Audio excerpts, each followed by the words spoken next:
What I learned yesterday, right? So your knowledge comes first and your judging comes after, right? But it's all based on a second before, right? When my knowledge comes from above, it's right the second, right? See, the tree of knowledge always looks at the person what you did yesterday. How do you know what you're doing right now, right? Maybe yesterday you were a gangster and today you're as holy as a Baal Shem Tov. I don't know. Who knows? So on Purim, it's awesome.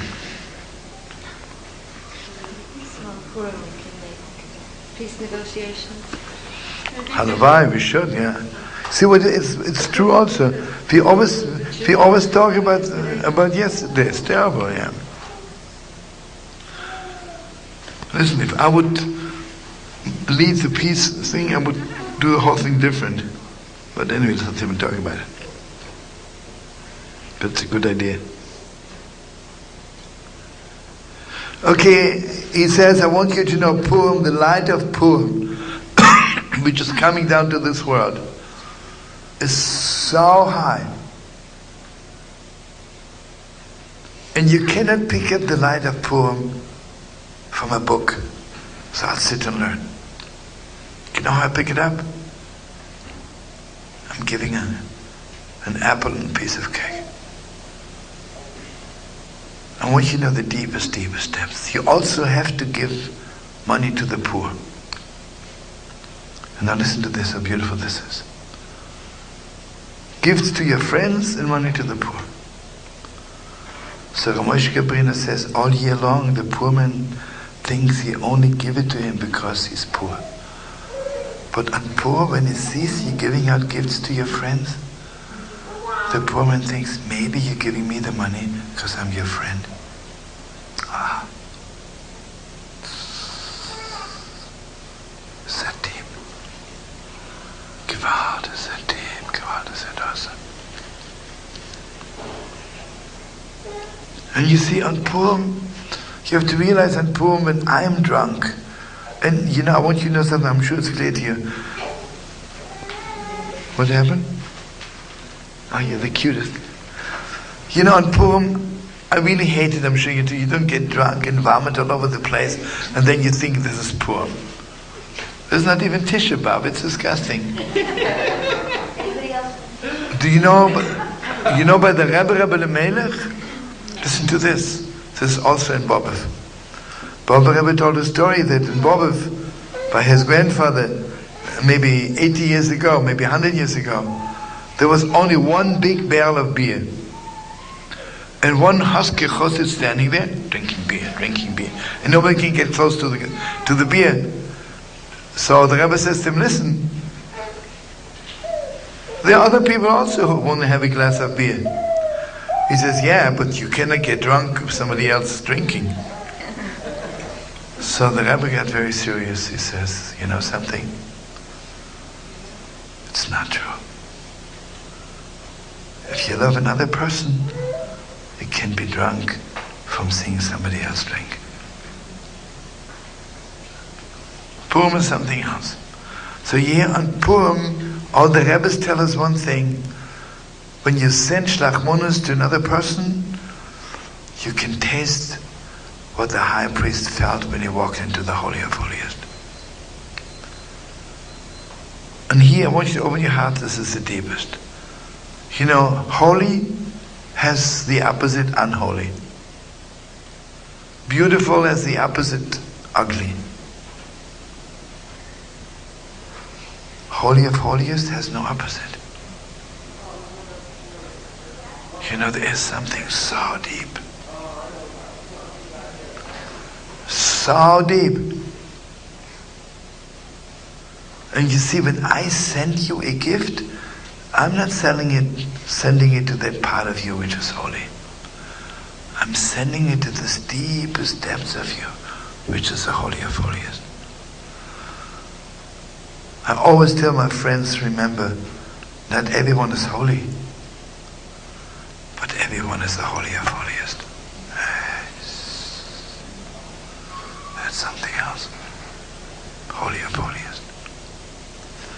So you hear, friends, on Yom Kippur, only the high priest walks into the Holy of Holiest.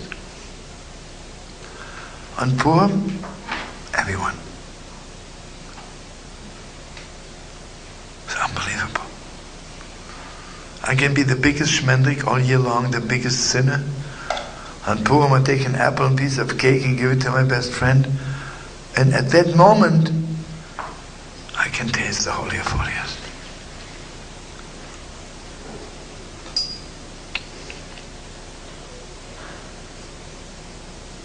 Okay, what is Amalek? What does he really want? Amalek wants to take away your courage to live. Amalek wants you to be sad. What happens to you if I fail 10 times? I don't have the courage to try anymore, and I'm full of sadness. How do I get out of Amalek? On Purim, go out to my besimcha, right? You know, when I'm drunk, you can tell me anything in the world, and I'm still laughing in your face, right? He'll tell me, hey Shlomo, you know you're the biggest failure in the world. I say, Gival, L'chaim, I'm so glad, Gival. Why do I have the privilege to be such a failure, right? Who cares? Because how do you know what a failure is? You know, if someone says to you, you went the wrong street, are you sure it's the wrong street? How do you know? You know how often we make a wrong U-turn and we think we went the wrong way and this was the right way. This was the right way. I'll tell you something unbelievable. I was 2 weeks ago in Vienna, bisschen Schommele. We have to go back to New York. The travel agent gave us a ticket on Air Austria. It's a whole long story, it was stupid. Air Austria canceled the flight. And I have to be in New York. So you think it's terrible, right? So they put us on TWA, and it makes a stop, it's long enough. So I'm a failure, right? Everything is wrong. So we're sitting on the plane, and in front of us is a young lady, very cute young lady. We start talking to her. And I was going to New York and send Neshomale to Toronto, but I personally had to go to Seattle. You know, I speak German perfect. So where are you going? To Seattle. Yeah, unbelievable. I'm going to Seattle also. What are you doing in Seattle? She says, you know, I'm not Jewish, but I have a Jewish boyfriend. And I'm going to Seattle. And I want very much to convert, but I don't know anybody. And he doesn't know anybody. So here our mama is sitting there, right? So you will tell me I was supposed to go on Air Austria and it's a mistake. The way the worship was leading the world, right? What do we know, right? Imagine I would have missed meeting that girl. So I was in Seattle. She already came with her boyfriend on a Sunday morning to learn. He's cute like sugar. And I introduced them already to the whole Chavra in Seattle. It's just like everything is in motion already. Unbelievable, right?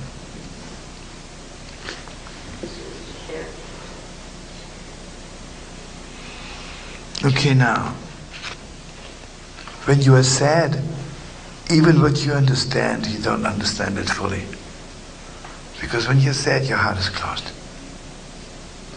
How much can you understand with your head without your heart? On Purim, when Mamish, I'm an open vessel. And the way I understand what Yiddishkeit is, what God is, what God wants of me, the way I understand it on Purim, you know. I can fast 10,000 times. It doesn't compare to what I understand on Purim. God, you know.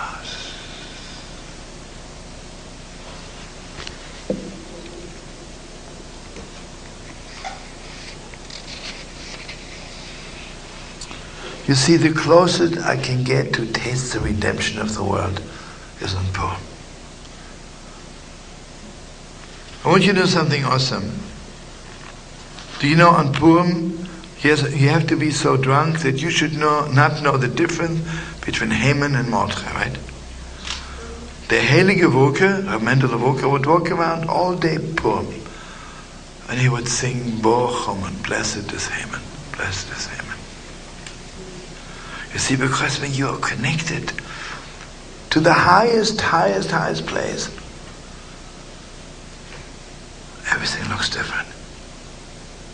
You don't know, right? You don't know where all the destruction leads to. Ultimately.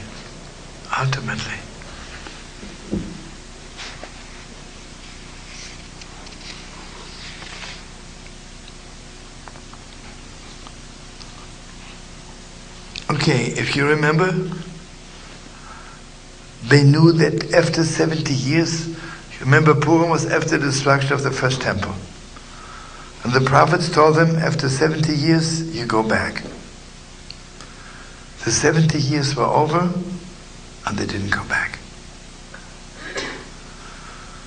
Because they thought the 70 years begin from the destruction of the temple.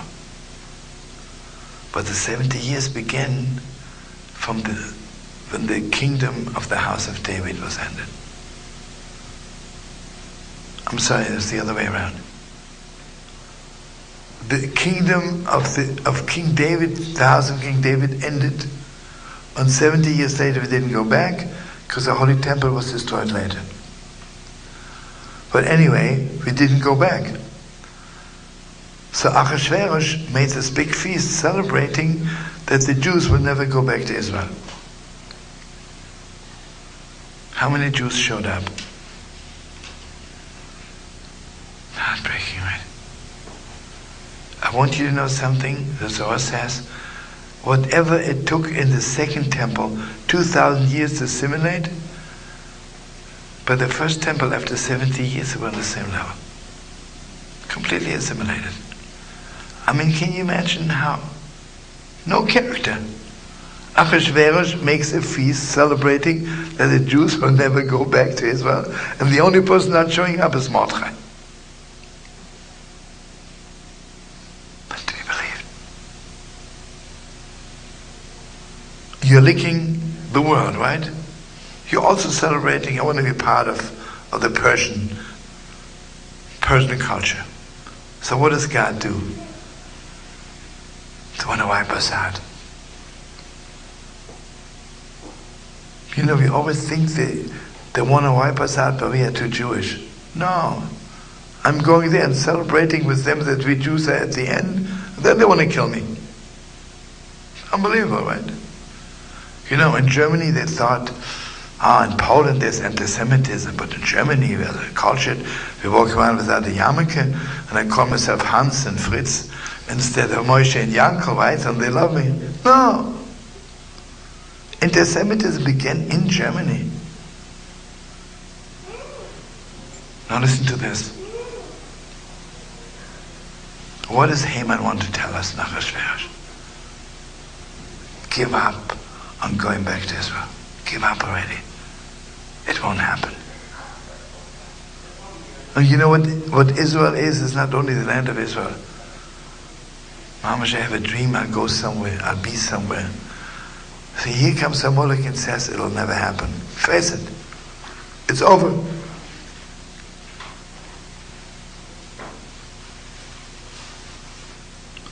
So you know what happened on Purim? Mamash, a great light was shining into the lowest Jew had given up 1,000 times on himself. And suddenly, Mamash was clear to them.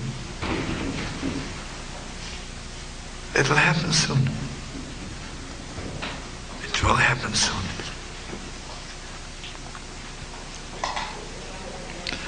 One more very important thing, then we'll have to make a little stop. You know, there were a lot of miracles happening to us which were outrageous, crossing the Red Sea. When God changed the very way of nature, Purim is mamish like a Hollywood story, right?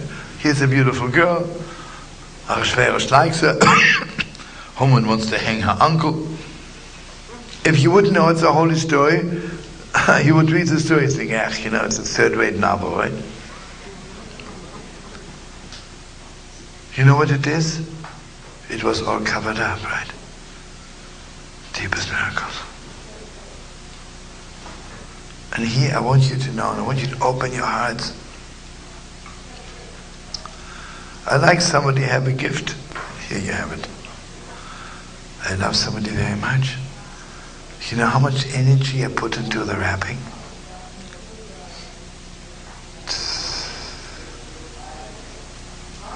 All the miracles were just open miracles. God gives it to us as a gift. The miracles on Purim were all wrapped up. We didn't see anything. It looked like a little Hollywood story, right? Ah, God, was it deep.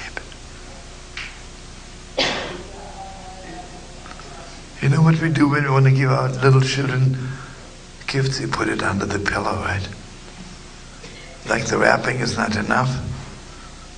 I want to be under the pillow. Everything is hidden. Everything is hidden.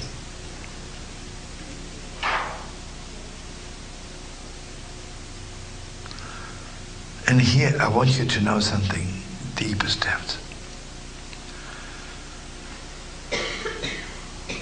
Can you ever tell a person you love how much you think of them? When I talk to you, then you know I'm talking to you, right? I'm thinking of you, I'm talking to you. How can I tell another person how often I think of you? I can tell you, but how do you know, right? I want you to know something. It was so clear to me. I'm a lot of times in Vienna. Now, Bochum and children are a little bit bigger. Whenever I go to Vienna, I would ask Neshoma and Dari, because they have special factories for children's wear. What color dress you want me to bring you? Oh, one of that red, one pink, always. Do you know every store I passed by in Vienna, I was looking for a red and pink dress, right? Most probably in my heart I bought 2,000 dresses. But in actuality, I just bought 2 dresses. But when am I giving my children those 2,000 dresses which I didn't really buy? This is nachmanis. Not face to face. All the gifts I want to give you, you'll never see. I can only give it to you in 1/2 a piece of cake. And I want you to know something deeper. When will I ever know how many miracles God is doing for us? You think we have any idea how many miracles God is doing for us? Every split second. On Purim, when we are drunk, we get a little taste of all the miracles God is doing to us when we don't know. It's awesome. And you see what it is? Amalek wants you to know you're a failure because God doesn't give a damn about you. Don't you see God doesn't help you? You're trying so hard. Suddenly on Purim, it's not only God is helping me all the time, He's doing the biggest miracles for me. And all the failures was Gewalt learning, was the deepest learning. Where would I be without my failures? Where would we be without our failures?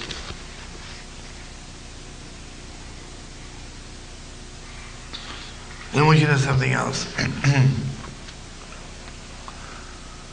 When I imagine like this, I like this girl very much, I take her out. I have to give her a gewalt good time. I bought tickets for the opera.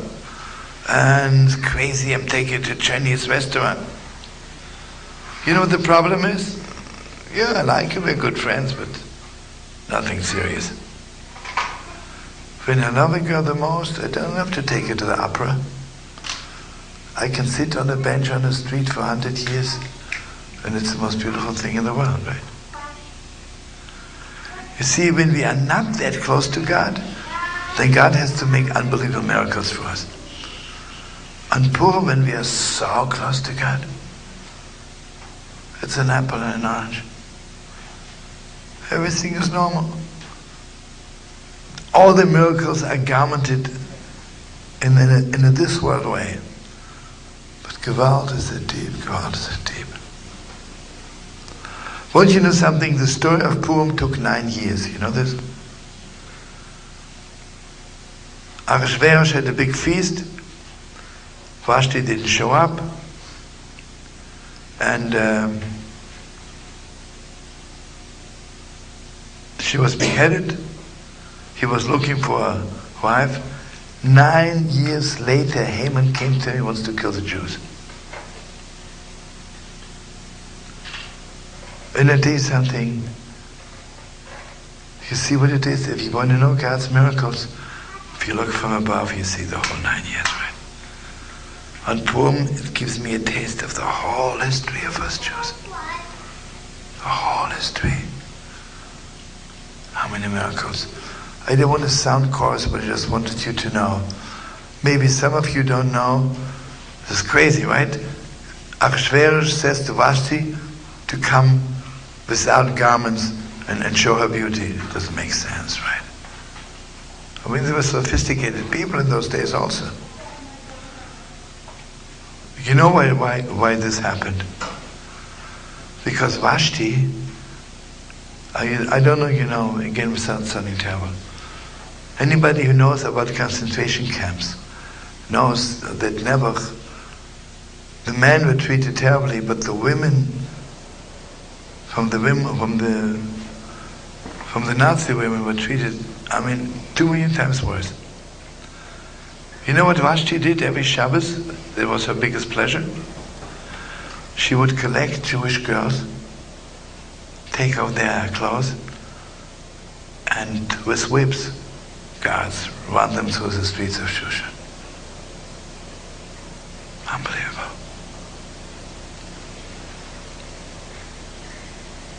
So this was her punishment. Awesome, right? I didn't want to tell you what else Vashti did to the girl. She was like in Auschwitz, those guards, right? And you see what it is?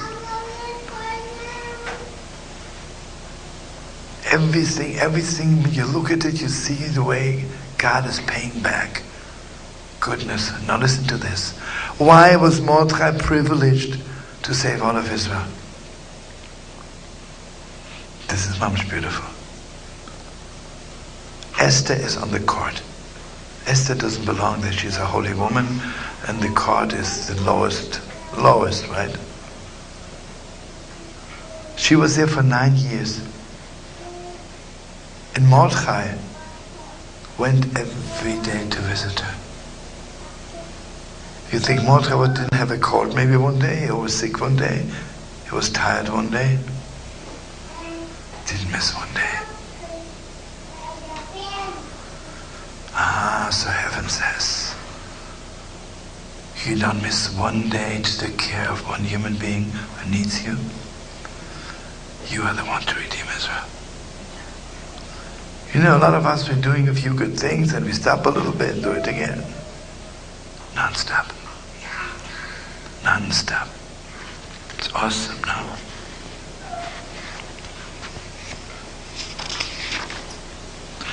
You know what it is? We from time to time have a little Jewish attack, right? I give $100 million for Israel. Who knows what? The question is, in your daily life, from day to day, Purim is, Mordechai is going every day to her.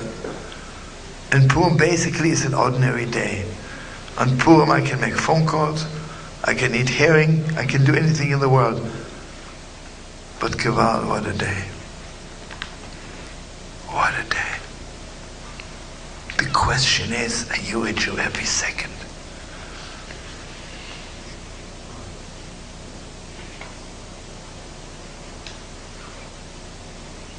I want you to know, when you read the Megillah, I'm sure you know this, you're not permitted to miss one word. And even if you don't understand about the sound, because the truth is you'll never know until you know the whole story. I want you to know I will never know my own story until I know what I did last lifetime. what they did the lifetime before. Purim, when I listen to the Megillah, even if it's read in Hebrew and I don't understand it, I get a taste who I am. Get a taste what I have to do.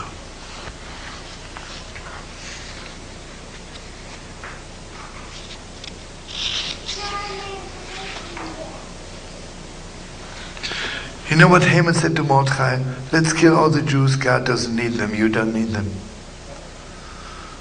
The saddest thing of us, we look at a lot of people, we think who needs them. I mean, what would be the world if this person would not be alive? It would also be a good world. And Purim, it's clear to me that God needs every human being. Every human being. And you need all the evil in the world, is all the killing. When I kill somebody, what am I telling them? Nobody needs you, right? You're not needed in this world. And Purim, the opposite. This moment is so special. And you see, when I send you a piece of cake and an apple, you know what I'm telling you? Not a cute little gift. The world couldn't exist without you. I couldn't live without you. When I give $1 to a poor man, it's not so you have a cup of coffee. To let you know, where would the world be without you standing here on my corner? You know, the street wouldn't be so beautiful if you wouldn't be standing here on the corner. And you think you're downhearted. How could I ever thank you for giving me the privilege of standing on my corner?